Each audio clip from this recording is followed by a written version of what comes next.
I knew immediately that this was it. The mission behind what we do, giving back, keeping items from the landfill, and being that connector in the community when people don't know what to do with their stuff.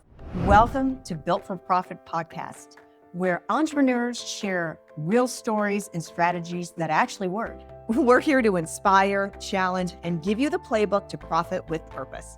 Let's get into it. Let's do it. We're heading into our conversation today, and things might get a little trashy. A little trash talk never hurt no one. I was doing research prior to starting this, and many of the stats were not shocking me. I know we live in the US. We make a lot of trash, but I learned that in the US, we consume and we create our body weight in trash, not once a year, not every 6 months, every 37 days. Wow. Our body weight in trash. Now, most stats, again, were disturbing, but they weren't that surprising. This one was disturbing and surprising. I need another motivation to lose weight. Correct. Oh, Quote. geez. There should be a warning disclosure. Everybody's going to be in therapy over this. Hit it from two angles. So what I love about our guest speaker today is that we are going to be learning about more environmental ways to handle our trash. Mhm. And I'm assuming probably some things maybe that we can do differently, because we have Junk Luggers with us today. And you know I love that name because I've been talking about it all week. So we have Lucy Mejia with us. And Lucy, I just want to say welcome to the Built4Profit podcast. We're so grateful to have you. Oh, Welcome. Yes, thank you so much, Shay and Elizabeth. I appreciate you having me on. I'm excited to talk with y'all today. So let's start out. Junk Luggers, tell us about what it is. We know that you're not picking up the trash for us on Fridays with the normal weekly schedule. So tell us about what Junk Luggers does. Right. So yeah, we're an eco-friendly, community-oriented junk removal service.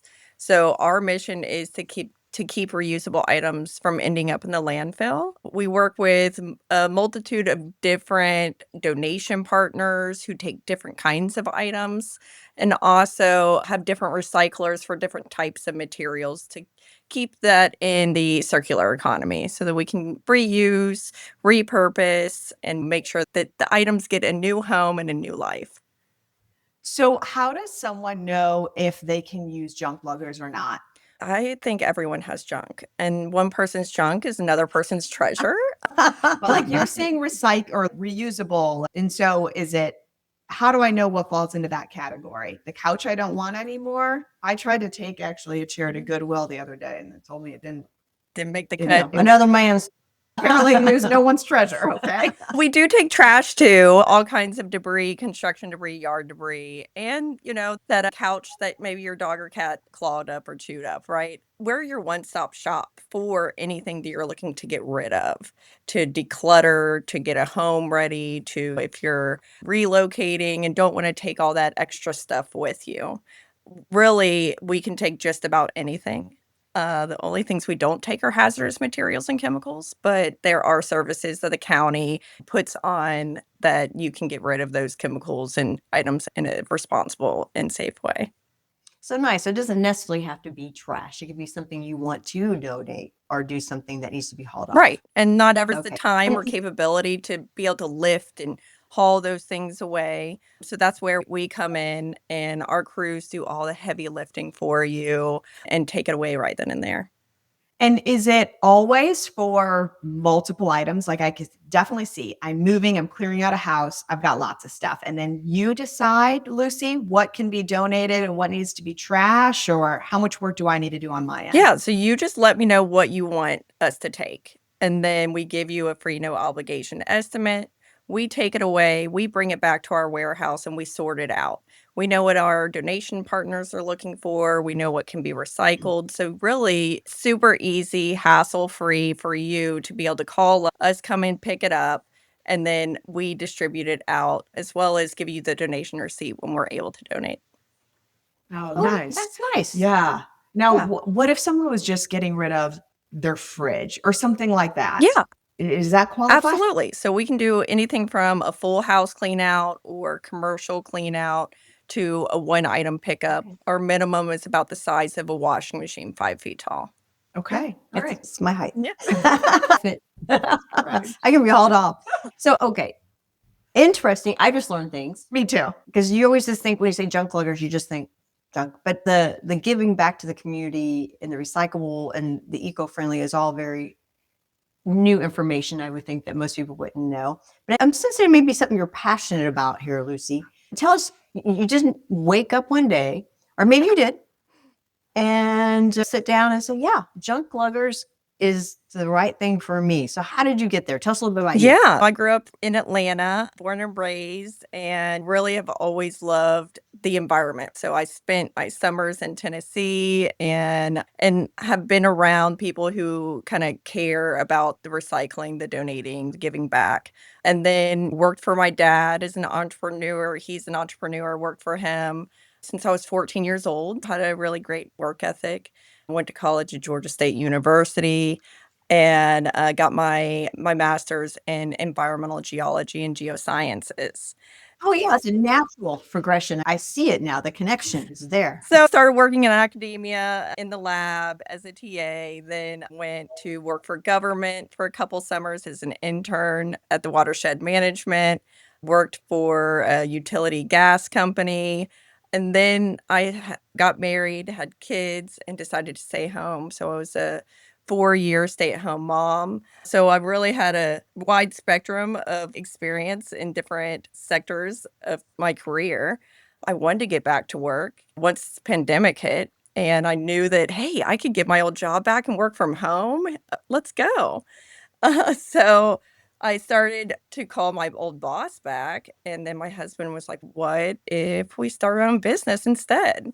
And I knew I didn't want to do a startup. My dad, being an entrepreneur, I knew the ups and downs and the roller coaster and all of that. So I was like, let's reach out to a franchise advisor, see what's out there. And she interviewed us on our interests and skills and goals and presented us with some options. And one of the options was the Junk Luggers. I knew immediately that this was it. The mission behind what we do, giving back, keeping items from a landfill, and being that connector in the community when people don't know what to do with their stuff, because I'm the type of person that I'll go and pick something up on the side of the road and make it pretty and new again. I was really lucky to find something that I'm super passionate about to go into business, because being a business owner has its roller coasters. And so if you don't have that passion behind it, it can feel like a real big pain and get really hard at times. I'm curious, does your husband have the same passion? Yeah, we have in our house, we have a bin for our trash and we have a bin for our recycling. And our bin for recycling is a big trash can, whereas our trash can is probably pretty small. So we're all about, hey, whatever can be recycled, let's recycle it. He's also grew up in Atlanta. We love to volunteer and be out there in the community. So it really just it aligned with him too. He did want to explore the other options, but I was like, no, this is it. Junk Luggers is it. I love it because you just knew instantly. It's like, that's the thing. And I see where that would make a leap a little bit. So tell us about the adventure. So you're like, this is it. And you went in literally, right? Yes. Truck and all. Tell us about the adventure. Yeah. So we actually signed on Earth Day, funny enough. So we signed. And off the That's mic. right. He's out. It's like Earth Day. It was like perfect timing. My kids at the time were 2.5 and 5. So that was an adventure in itself, right? 2 small children in 2021 when the pandemic was still going on. So it was scary. We had put together a great team and got our trucks delivered and got our warehouse. And so things just kind of felt lovely, like nice in place, and started connecting with our local chambers and business organizations, and really have been able to connect well with the community and, our passion kind of trickle out into, hey, there is stuff we can do with our items that we don't no longer need, and we can do it quickly, easily with Lucy's company. What can you teach us about recycling? So people get off listening to this podcast and they're going to do something smarter for their environment. Right. What I do at my home, and I suggest other people do, is get bins, right? So you get bins and you collect things as they come along, right? So those broken electronics you can throw into a bin to sort those out. All those wires that you never use anymore, put that in that electronic bin. All this weird scrap metal, so like even pots and pans that have been scratched up and stuff like that, we can recycle those. So most Oh, people wow. would just throw it into the trash but they can be recycled. But they can't be recycled in the normal No, recycling bin, that's right. Lucy. Okay. I didn't think I was crazy. Yeah. I honestly watched a video one time on how to recycle properly. I'm almost embarrassed to say it. I'm embarrassed to sit next to you and hear you say it. Wasn't doing it right. This is before Netflix, I'm sure. Possibly. I could be wrong.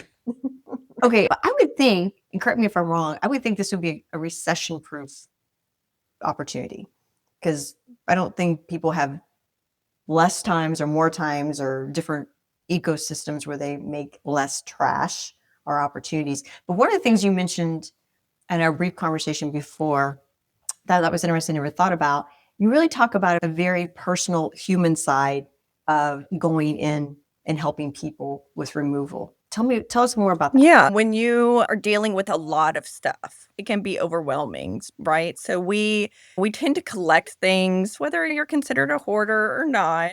It's actually the statistic is 1 in 7 people have hoarding tendencies. And whether it's that closet or that guest room or the garage that you just store everything in, we all do have that. But when you're dealing with a loved one who has passed away, or a divorce happening and you're having to sell a home that was once the family home, it can be difficult. I have experience in that in my personal life and where I had to clean out loved ones' homes after they passed.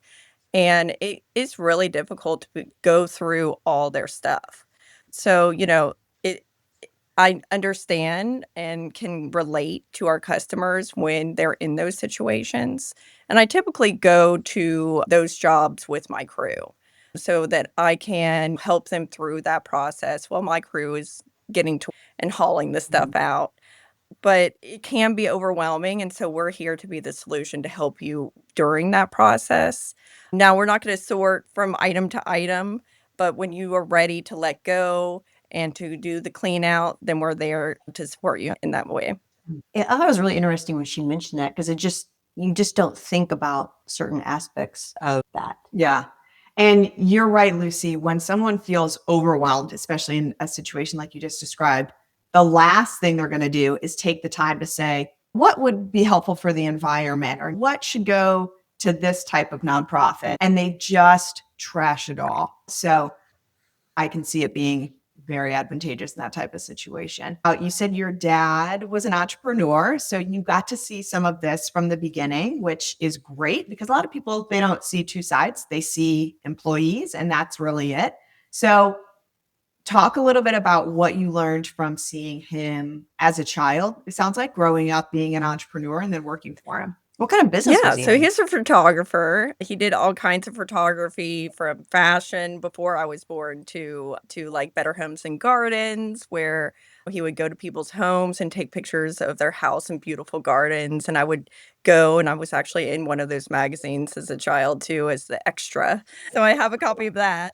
Celebrity alert Yeah. right here. That's And right. then he did wedding photography as well. While I worked for him, he had me doing his books, he had me doing the production work, he had me meeting with clients, and then on the job too. So I got to see all the different aspects of the business, and it's really helped me develop my work ethic and understanding how to operate, run, and have customer service and all of the things that are required to have a successful business.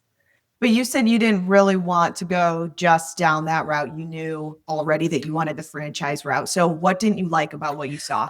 He had to do everything from scratch. He was a workaholic. He was working all hours of the day, night. Work-life balance for him was hard. And so I wanted to have that backbone of the franchise so that I wouldn't have to sacrifice being with my family and friends and really have a life outside of work. So I knew that when I met the franchise or Junk Luggers headquarters, the other franchisees, we all had the same passion to support each other, to help each other out. If any questions I had came up, I have that system to reach out to get answers. And if they don't have the answers, then we're collaborating together to find them. Yeah.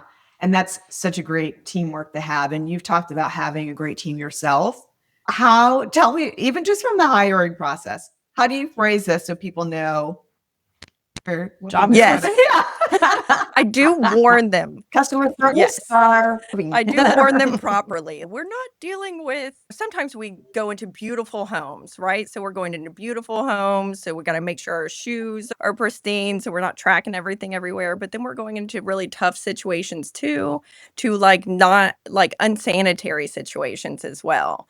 Because we do bulk pickup, we do dumpster overflow. So we're dealing with trash. We run the gamut with what we're doing, from being in the yard, from removing yard debris, to demolition, where we're taking down play sets and sheds and running into all kinds of critters and things. I let them know if they are in any way, shape, or form sensitive to smells, this is not the job for them. If they're not able to do heavy lifting and hard work, then this is not the job for them. And so I really do vet them in that, let them go out with the crew to see what our day to day is, to see if this is something that they're actually going to be able to handle. Yeah. So talk a little bit about the culture that you've built then, or how you've built that, because you've talked highly of your team. So you've got an amazing Yes. one. How did you build that when the job is tough? Yeah, when the job's tough, I'm like, hey, I'm going to be out there with you, especially in these hoarding situations, or collectors, as I like to call them, or we're dealing with an abandoned house that might have mold and everything in it. Hey, this is one job. We're going to get it done. And next day, tomorrow is going to be different. And we like to have fun too, right? Everyone has a really good attitude. We're always smiling. And I'm with a bunch of guys, grew up with all brothers. We're cutting up but having a good time and tried to get through the job that there are the tough ones. Of course, no judgment, right? So none of us have any judgment for any kind of situation. We're there to be the solution and to really help that burden that someone might be going through. But my crew is just amazing. They're ready to come to work. I just couldn't do it without them, obviously. And them showing up day to day is really what makes our business run so well. I'm still picturing the interviewing process. I'm like, what do you have, like little jars set up and say, okay, Smell this. smell test. You have the best attitude that I have seen about you. Eloquently describe things that most people would go like, oh. And you're like, oh, these collectors, look at all this Yeah. stuff. It's really admirable. Oh, thank you. Yeah. I'm sure there's some adventures, like you said, ups and downs, and you learned a lot from your dad. But what was the one thing you go, wow, I learned that lesson, and maybe it would be nice to have had someone go, heads up on this one. What was a big lesson, curve of learning for you in your adventure? Obviously, hire the right people. We've had bumps in the road where we've had a couple people who weren't the best drivers, right? Drivers. Yeah. Okay. And here in Atlanta, we have crazy heavy traffic and everything like that. And so we've had that situation, making them get in the truck, show me what they can do, drive in the truck, right? It's important to let them know, hey, these trucks drive on a dime, or they turn on a dime, and you can't whip it around. Not a Not a sports sports car. car. I get it. And we have top container trucks, so they're very large, making sure that the truck is packed correctly so nothing's flying out the back of the truck is very important. Something that I learned from my dad is keep your books straight. So, make sure that you got good cash flow. Yeah. And that you have your books straight, because then you run into, oh no, I can't pay this person, or oh no, like a bill just hasn't been paid and the lights have turned off, kind of thing. So that's something that I'm always on top of, to make sure that, hey, every time payroll comes around, I got enough money to pay my guys. And they appreciate it. I don't even know them. I can speak for them. That is correct. More important things. And I like the fact you lean into that because a lot of people don't come prepared with an accounting background or numbers, or even a lot of entrepreneurs are going, I'm not good with numbers.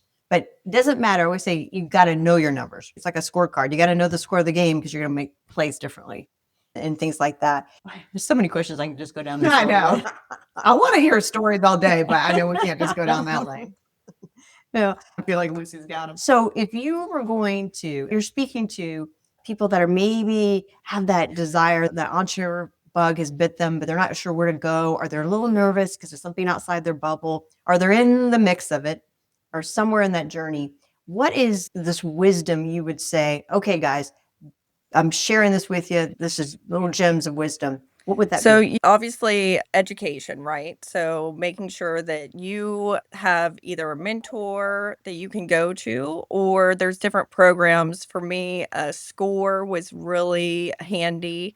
They help and have different training materials on different items, leadership, development, always continuing to grow and educate yourself, connecting with the Chamber of Commerce in the area. They're really helpful on different aspects of business and who to connect with to help you during those times of need for resources or for guidance. That sounds extremely helpful. Lucy, if we shadowed you for the day, what's something that we would see that would surprise us? My day-to-day is all over the place.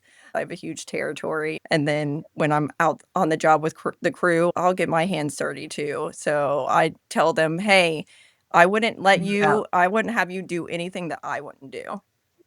Well, you're definitely hands-on. And how is it? What you being an entrepreneur, taking this journey in your family, how has that shown up in your work-life balance and with your children? Yeah, they love it. They love coming to the warehouse. We have 2 little scooters for them here. So they come and like zip around the warehouse. Now I might come. Hang out with the guys. We have a pool table that we got from the job in our downtime, and we play pool. But they really love it. They know about the different kinds of recycling that you can do, and have talked about wanting to own their own business one day too. You know, what's going to be cool is when you get to come to their school when they have parent work days or career days, right? Yes. Okay. My mom is Lucy from Junk That's right. Luggers. Wait till you see the Yes, truck. yes. So The touch to a them. truck, like the school does touch a truck sometimes. I'll Yeah. drive up with the truck because, yes, I drive the trucks too. I've been to the dump. I know how to work them. When someone does call out sick, then I'm on the truck as well. It was funny because I broke my leg in June. You can't see it, but now, but yeah. I'll throw it out there. But I broke my leg in June, and one day I had to get on the truck, and it was non-weight bearing still. So one of my crew had to hoist me up because it's a very high seat. He hoisted me up into the truck, and it was fine because I drive with my right foot, and it was my left leg that was broken. But yeah, it's fun times. Yeah, I'm definitely the person you probably don't want in your truck. I would be the one that when they have the 1-800 call if they're not driving well, because I feel mighty when I'm in trucks. Or move out of my way. She's running stuff over. I have to be back in the warehouse with the scooters. Yeah. Heard. Listen, it has been an absolute pleasure to visit with you. We're so excited, not only just the impact of something which just totally off our radar, all the different things you do in the level of care and the give back in the community that Junk Luggers and you specifically, Lucy, do in the community. So thank you again for being with us and sharing your story, your tidbits, and a little bit about a brand that I wasn't aware of, opportunities there. But as we wrap up, is there anything that you want to close out or share with our audience? Yeah, so for the holidays, we're doing a great drive. So I work with lots of nonprofits that need different kinds of items for the Christmas and holiday season. We're looking for people to donate toys and coats. And the coats can be used, gently worn. We do ask that the toys that you donate be new and unwrapped. But yeah, we're doing that for the holidays, and we're excited to be able to give back to the nonprofits that we work with. Absolutely. We want to make sure they get the right information. Is this something the company as a whole doing? Are you in the Atlanta area? Because we have national Oh, I see. No, audience. in the Atlanta So area, I'm putting this drive together. All right. Okay. So specifically for that in the Atlanta area, we'll make sure that they have a direct link to be able to make that happen Hey, and a good cause. Yeah, that's amazing.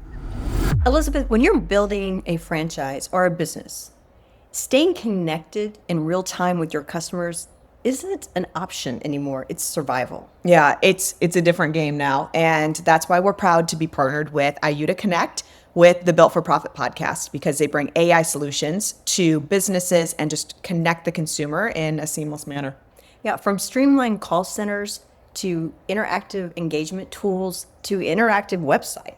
IUTA Connect brings you next level resources to help you grow your business faster. And they've got a really great offer for our guests. So if you go to iutaconnect.com and mention that Built for Profit sent you, you can get either a new website or a redesign, whichever one you need, valued at $3,000 when you bring your services to IUTA Connect. So iutaconnect.com, check it out, and we'll see you in the next episode.